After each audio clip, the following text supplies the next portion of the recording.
चल रहा है। शिक्षा भी तो बहुत महंगी कर दी गई है। 18% जीएसटी भी लग रही है, उस पे 3-4 गुना फीस बढ़ा दी गई है। ऐसे में पढ़ लिख कैसे पाएंगे लोग? मेरी सरकार एनडीए की सरकार में न एक गांव कोई जो है अंबेडकर गांव बना है, न एक गांव कोई लोहिया बना है। लोगों के सम्मान की रक्षा, लोगों के भविष्य की रक्षा की बात क्यों नहीं हो रही? कहीं न कहीं थोड़ी बहुत कमियां है, इससे हम इनकार नहीं कर सकते हैं। तो आधी आबादी मुफ्त के राशन पे जिंदा है, तो किस तरह का विकास है? मुद्दा तो विपक्ष को उठाना चाहिए ना। सरकार हम चला रहे हैं। तमाम ऐसे भी नेता हैं जो अपने दलों से, मूल दलों से इस्तीफा दे दिए और भाजपा में चले गए, आज पदों पे हैं और उनकी जांच बंद कर दी गई है या बंद करने की तैयारी चल रही है। लोकसभा चुनाव का घमासान जारी है। सभी दल अपने अपने हिसाब से गोटियां सेट करने में जुटे हैं।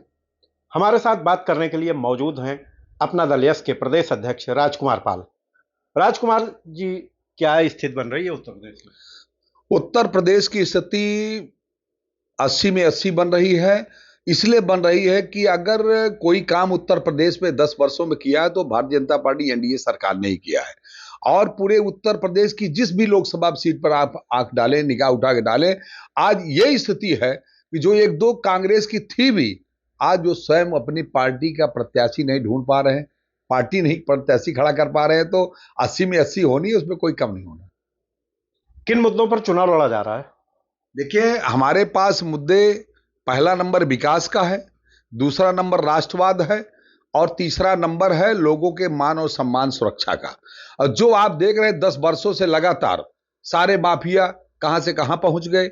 जितनी देखिए आप सड़कों का अंबार देखिए, यही जनपद प्रतापगढ़ में प्रयागराज और अयोध्या जाने के लिए 4-4 घंटे का समय लगता था, आज 1 घंटे पहुंच जा रहे। यही एनडीए सरकार की उपलब्धिता है। आज देखिए पूरे चारों तरफ आज बिजली के लिए हाहाकार नहीं है। इसके पहले 2014 से पहले लोग बिजली के लिए रोना रोते थे, सड़कों के लिए रोना रोते थे। स्वास्थ्य के लिए हम बात करते हैं, आज मेडिकल कॉलेज हमारे जनपद प्रतापगढ़ में doctor Sonelal Patel medical college बनाया गया। मेडिकल कॉलेज की स्थिति यह है कि केवल रेफरल पॉइंट बन चुका है। प्रोफेसर्स की कमी है, लेक्चरर्स की कमी है, जेआर और एसआर की कमी है, पैरामेडिकल स्टाफ की कमी है। देखिए, मेडिकल कॉलेज बनने के बाद कोई भी चीज बनती है तो उसके लिए समय चाहिए। मेडिकल कॉलेज की स्थापना हो गई, मेडिकल कॉलेज बनकर तैयार हो रहा है, मेडिकल कॉलेज में बच्चे हमारे शिक्षा ग्रहण कर रहे हैं, सत्र भी शुरू हो रहा है, पिछले साल से चल रहा है। शिक्षा भी तो बहुत महंगी कर दी गई है। 18% जीएसटी भी लग रही है, उस पे 3-4 गुना फीस बढ़ा दी गई है। ऐसे में पढ़ लिख कैसे पाएंगे लोग? देखिए, शिक्षा का महंगीकरण की जहां तक आप बात कर रहे हैं, शिक्षा कल भी महंगी थी, हमारी सरकार थी तो भी और नहीं थी तो भी, कांग्रेस की सरकार रही चाहे जनता दल की सरकार रही हो, सब में सारे मेडिकल संबंधी पढ़ाइयां पहले भी महंगी थी। और आज जब धीरे धीरे जमाना प्रगति की ओर बढ़ रहा है, जमाना आगे की ओर बढ़ रहा है, तो 19-20 खर्च बढ़ना लाजमी भी है। और हम सब कल कैसे थे, आज कैसे हैं, कल का व्यक्ति कहां किसान था, आज कहां है, इससे तो विकास दिख रहा है, विकास हो रहा है। जो पढ़ भी रहे हैं आईआईटी, आईआईएम और निफ्ट जैसे संस्थानों से, उनको रोजगार नहीं मिल पा रहा है। देखिए, लगातार मेडिकल कॉलेज की स्थापना उत्तर प्रदेश में हो रही है। एनडीए सरकार के मुखिया, हम सब के नेता योगी आदित्यनाथ जी इस उत्तर प्रदेश के अंदर हैं। उत्तर प्रदेश में लगातार विकास की जो किरण उनके द्वारा हो रही है, मान सम्मान से लेकर के आप लोगों के हितों की रक्षा, लोगों के सम्मान की रक्षा, लोगों के भविष्य की रक्षा की बात क्यों नहीं हो रही है? देखिए भविष्य की हो रही है, इसलिए हो रही जब हम शिक्षा अच्छी दे रहे हैं, तमाम मेडिकल कॉलेज बना रहे हैं, तमाम पॉलिटेक्निक कॉलेज बना रहे हैं, तमाम इंजीनियरिंग कॉलेज बना रहे हैं, लेकिन उसमें तो रोजगार मिलेगा। लेकिन लोगों को रोजगार नहीं मिल रहा है। आईआईटी, आईआईएम और निफ्ट जैसे संस्थानों के छात्र जो है बेरोजगार बैठे हैं। रिसर्चर ओवरेज होते जा रहे हैं, वैकेंसियां, पेपर लीक हो रहा है, जिसके चलते भरी नहीं जा रही हैं। तो इन सब से निपटने के लिए क्या व्यवस्था की? देखिए, कहीं न कहीं थोड़ी बहुत कमियां है, इससे हम इनकार नहीं कर सकते हैं। तो लेकिन इन मुद्दों पर फिर चुनाव क्यों नहीं हो रहा है? देखिए, चुनाव का जो मुद्दा है, मुद्दा तो विपक्ष को उठाना चाहिए ना। सरकार हम चला रहे हैं, हम सरकार के चलाने के बाद चुनाव मैदान में है, तो विपक्ष के पास मुद्दा होना चाहिए। इसलिए कि विपक्ष पहले से ही बिखरा हुआ है, विपक्ष के पास कोई भी मुद्दा नहीं है कि हम कैसे सत्ता पद से लड़ें। और आज यही स्थिति है कि पूरे प्रदेश का एक एक किसान, एक एक देवतुल्य मतदाता हमारे सभी नौजवान से लेकर सारे लोग भारतीय जनता पार्टी के साथ हैं और 80 में 80 सीटें जीतने की स्थिति में हम लोग हैं और जीत करके जो 4 जून को रिजल्ट भी आपको मिलेगा। महीनों तक लखनऊ में प्रतियोगी छात्र सब धरने पर बैठे रहे, रोते रहे, चुनाव डिक्लेयर हुआ तो वापस गए। आप कितनी बार गए? देखिए, जहां तक छात्रों का हमारे रहा, कहां पर लाठीचार्ज हुआ कहां पर नहीं हुआ मैं नहीं कह सकता, पर मेरे अपना दल इस कार्यालय में 2 बार छात्रों ने घेराव किया है। 2 बार मेरे कार्यालय अपना दल के अंदर बैठे रहे हमारे बच्चे। एक भी डंडा, एक भी कोई भी पुलिस गलत कार्यवाही नहीं किया। और हमारी नेता आई, हमारे नेता आशीष सिंह जी भी आए, उस टाइम अनुप्रिया जी थी वो भी आई। और तो इन मुद्दों को क्यों नहीं मुद्दा बनाया जा रहा है? विपक्ष तो मुद्दा बना रहा है, सत्ता पक्ष क्यों इस पे नहीं लड़ रही है कि हम रोजगार देंगे, हम अच्छी एजुकेशन देंगे और लोगों को सेटलमेंट करेंगे, हम लोगों की भूखमरी को कम करेंगे। इन सब मुद्दों पर क्यों नहीं? देखिए, मैं इसी मुद्दे की बात कर रहा था। हमारी नेता ने सदन में भी उठाया था हमारे बच्चों का मामला, छात्रों का, जो मतलब अभी शिक्षक वालों का, और उनको उससे रिलीफ भी मिली। काफी बच्चों को ज्वाइनिंग दी गई। 6800 बच्चे अभी जिनकी वजह से लाठीचार्ज उनके ऊपर हो रहा है।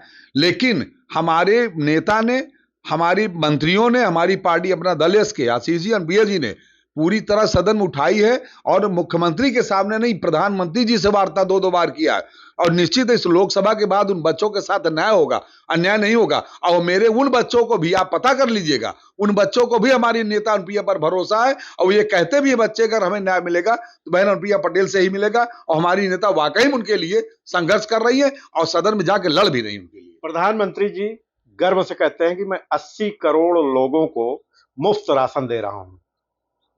ये आंकड़ा पहले 30 करोड़ था और मौजूदा समय में प्रधानमंत्री जी का अगर दावा माने तो 80 करोड़ है, जबकि 140 करोड़ के आसपास देश की आबादी है। तो आधी आबादी मुफ्त के राशन पे जिंदा है। तो किस तरह का विकास है? देखिए, एक चीज हम में कहना चाहेंगे। देखिए, जहां तक मुफ्त राशन का सवाल है, आज के 10 साल पहले बहुत सारी सरकारें बनी थी, बहुत सारी सरकारों ने काम किया, लेकिन तब किसान, गरीब मजदूर, आपको जगह जगह आवाज आती थी कि आज एक किसान भूख की मौत से तड़प कर मर गया। कहीं कहीं आवाज आती थी वो दलित हमारा मर गया। लेकिन मैं आपसे ही जानना चाहता हूं आपके चैनल के माध्यम से कि आज 2014 के बाद से क्यों कोई तड़प कर नहीं मर रहा है? क्यों कोई मजदूर किसान नहीं मर रहा है? हमारी जो जिम्मेदारी है, जो हमारी एनडीए सरकार है, जो हमारी जिम्मेदारी बनती है कि हम लोग सरकार को कैसे चलाएं, जो जनता हमारी खुश भी रहे और जनता के सुख और दुख की चिंता भी रहे। यही सरकार एनडीए है जिसने सबसे पहले सरकार बनते ही लोगों के स्वच्छता के बारे में सोचा। स्वच्छता और सारे मुद्दे थे हमारी सरकार कर सकती थी। बहुत सारे पहले आवासीय पीएम आवासीय की योजना चला लेते, लेकिन इसलिए हमारे देश के प्रधानमंत्री, आप कई बार प्रधान भी रहे हैं जी, इंदिरा आवास रहा है पहले, जी, है जी, आज प्रधानमंत्री आवास है। तो ये योजना तो पहले से चल रही थी। देखिए, जो योजना पहले से चल रही थी मानते हैं, हम भी 95 से प्रधान, हमारे पत्नी हमारी हुई, उसके बाद से हम देख रहे थे। पर यह है कि इंदिरा आवास एक रेयर कहीं मिलता था, किसी ब्लॉक से एक रेयर एकाध कोई एक गांव में आ पाता था। जैसे 10 इंदिरा आवास आए पूरी ब्लॉक के, जो टारगेट मिलता था। लोहिया आवास आपने भी बांटा होगा? हाँ, लोहिया आवास हमने भी बांटा है। तो लोहिया आवास में तो एक गलती हुई ना, तो लोहिया तो गिना चुना एक गांव चुन लेते थे जो सबसे ज्यादा यादव बाहुल हुआ करते थे, वही गांव समाजवादी पार्टी वाले लोहिया एक गांव बना देते थे और उन्हीं एक गांव में ही सारा विकास ले जाके सीमित कर देते थे। परंतु मेरी सरकार एनडीए की सरकार में न एक गांव कोई जो है अंबेडकर गांव बना है, न एक गांव कोई लोहिया बना है। हमारे यहाँ पूरे गांव के हर गांव में, वो चाहे बैकवर्ड हो, चाहे माइनॉरिटी का हो, चाहे आपका दल एनडीए का सहयोगी है जी, क्या इन मुद्दों को जनता के बीच में उठाएगा? बिल्कुल। हमारी नेता सामाजिक न्याय की लड़ाई लड़ रही है, व्यवस्था परिवर्तन की लड़ाई लड़ रही है और दूसरी आजादी की भी लड़ाई हमारी नेता लड़ रही है बहन अनुप्रिया पटेल जी। इसलिए कहना चाह रहा हूं कि आने वाले समय में 2027 में आपको दिखेगा सामाजिक न्याय, व्यवस्था परिवर्तन और दूसरी आजादी की लड़ाई की हम लोग जमकर के लड़ेंगे और जनता के सामने रिजल्ट देंगे और जनता को सुख और दुख की चिंता हम करेंगे और अच्छी सरकार भी चलाएंगे। क्या कारण है कि ईडी, सीबीआई, आईटी की जो भी रेड पड़ती है, जो भी गिरफ्तारी होती है, वो विपक्ष के नेताओं के ऊपर होती है? नहीं, ऐसा कुछ नहीं है। जो विपक्ष के पास ही ईडी नहीं जाती है। आप देखिए, तमाम कई अधिकारियों के ऊपर भी रेड पड़ी है, तो क्या उस पार्टी से कोई बिलोंग करते हैं क्या? जिन्होंने गलत किया है उन्हीं के ऊपर ईडी अपना छापा मारती है और वो एक स्वतंत्र इकाई है, कार्यदायी संस्था। स्वतंत्र है तो तमाम ऐसे भी नेता हैं जो अपने दलों से, मूल दलों से इस्तीफा दे दिए और भाजपा में चले गए, आज पदों पे हैं और उनकी जांच बंद कर दी गई है या बंद करने की तैयारी चल रही है।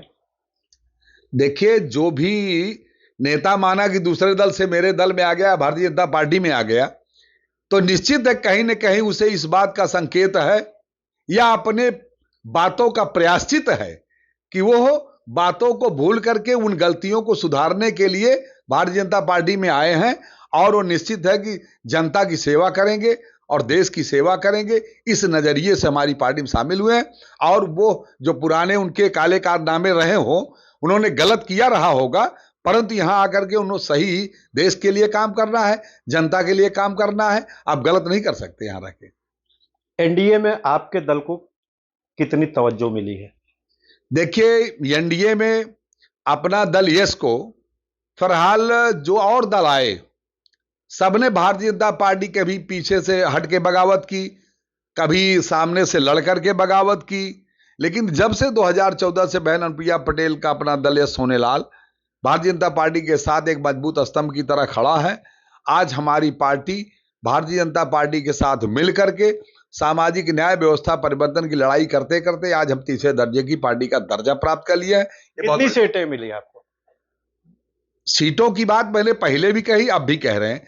सीटों की जो भी शेयरिंग की बात है हमारी राष्ट्रीय अध्यक्ष बहन अनुप्रिया पटेल जी कर रहे हैं या तो हमारे उत्तर प्रदेश के मंत्री कैबिनेट माननीय आशीष सिंह पटेल जी कर रहे हैं। निश्चित है पिछली बार 2 सीटें थी, उससे चाहे 1 बढ़े या 2 बढ़े, निश्चित है उससे कुछ बढ़कर ही। 14 में 2, 19 में 2, इस बार कितनी? इस बार उससे कम 1-2 तो बढ़ेगी ही बढ़ेगी। और बाकी हमारी नेता सीटों की लड़ाई की बात नहीं है।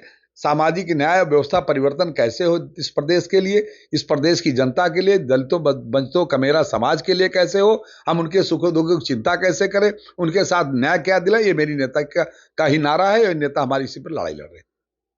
आपके गृह जनपद में क्या स्थिति है? आप पहले विधायक रहे हैं, उसके बाद आपके सहयोगी दल भाजपा से विधायक चुना गया और आज वो सांसद है। मौजूदा समय में एक बार फिर पार्टी ने भरोसा जताया है उन पे, तो क्या स्थिति बन रही है? देखिए, एनडीए सरकार में इस पार्टी ने फिर से उन्हें प्रत्याशी बनाया है एनडीए ने, और मुझे पूरा भरोसा है वो जो काम किए होंगे, जो काम किया है इस जनपद लोकसभा के अंदर में, वो जनता उस प्रतापगढ़ लोकसभा की देवतुल्य मतदाता है, वो एकदम सही न्याय करेगी। और जनता का ये काम होता है कि वो जैसे विकास हुआ उसी के अनुसार वोटिंग करती है। निश्चित है कि हमें हमारा प्रत्याशी सफल होगा, इसमें कोई दो राय नहीं। इंडिया गठबंधन से पटेल समुदाय से डॉक्टर शिवपाल सिंह पटेल चुनाव मैदान में है। क्या अनुप्रिया जी पटेल मतदाताओं को ट्रांसफर करा पाएंगी भाजपा में? देखिए, एक चीज हम आपको बताना चाहते हैं कि ये बार बार आप हमारे मीडिया बंधु पूछते हैं, क्या इस बार 2024 में लोकसभा में पटेल वोट भारतीय जनता पार्टी के पक्ष में कन्वर्ट कर पाएंगे कि नहीं कर पाएंगे, मोटिवेट कर पाएंगे नहीं कर पाएंगे? मैं एक साफ सी बात बताना चाहता हूं। 2014 भी आप जनपद में जानते, 2014 में भी अपना दल ने ही चुनाव जीता था, माननीय हरबंस सिंह सांसद हुए थे। उनके सामने भी समाजवादी पार्टी के प्रमोद पटेल, जिन्हें लोग हबीब भाई कहते हैं, वो भी इसी प्रतापगढ़ की लोकसभा चुनाव लड़ रहे थे, लेकिन कभी पटेलों ने प्रमोद पटेल का साथ नहीं दिया। वो बहन अनुप्रिया पटेल को नेता माना और हरिवंश सिंह को क्षत्रिय बिरादरी होने के बावजूद भी अपना दल में और अपनी नेता अनुप्रिया पटेल में आस्था रखते हुए हरिवंश जी को 1.5 लाख वोटों से जिताया। उसी तरह 2024 में भी समाजवादी पार्टी के एसपी सिंह पटेल हो या कोई भी व्यक्ति हो, वो नेता पटेल अनुप्रिया पटेल को मानता है और संगमलाल जी सांसद रहे। और संगमलाल जी में एक खासियत और भी है, संगमलाल जी तो स्वयं 2017 में अपना दल से ही विधायक हुए थे। लेकिन अनुप्रिया पटेल ने विधानसभा चुनाव में धीरज ओझा के पक्ष में रानीगंज में जनसभा की थी, बावजूद इसके समाजवादी पार्टी के आर.के. वर्मा चुनाव निकालने गए। देखिए वहां तो थोड़ा सा दिक्कत ये थी, चूंकि विधानसभा का चुनाव लगभग क्षेत्रीय चुनाव होता है, राष्ट्रीय मुद्दों पर नहीं होता, पर क्षेत्रीय जो वहां नाराजगी रही माननीय विधायक जी से, थोड़ा सा उसका उन्हें खामियाजा भोगना पड़ा, लेकिन फिर भी वो पिछली बार से कहीं ज्यादा वोट पाए। तो नाराजगी तो इस समय भाजपा में भी जबरदस्त है। देखिए भाजपा में नाराजगी, भाजपा से लोगों में कोई नाराजगी नहीं है, सच तो यह है। नीचे कमल है, ऊपर माननीय मोदी जी हैं, यही हमारी देवतुल्य जनता देख भी रही है। और एक बच्चे और एक महिलाओं की जुबान पर मोदी जी का नाम रहता है, तो जब मोदी जी का नाम है, अब मोदी जी का एक बच्चों के मुंह जबान पर मोदी जी का नाम है, तो पूरा विश्वास है कि 2024 हम एनडीए को संगमलाल जी को जिता लेंगे, उसमें कोई दो राय नहीं। तो ये थे अपना दल एस के प्रदेश अध्यक्ष राजकुमार पाल, जो प्रतापगढ़ विधानसभा से विधायक भी रह चुके हैं। मनोज त्रिपाठी, प्रतापगढ़। उत्तर प्रदेश की हर खबर से अपडेट रहने के लिए श्रेष्ठ यूपी को करें सब्सक्राइब, बेल आइकन दबाएं और देखते रहें श्रेष्ठ यूपी।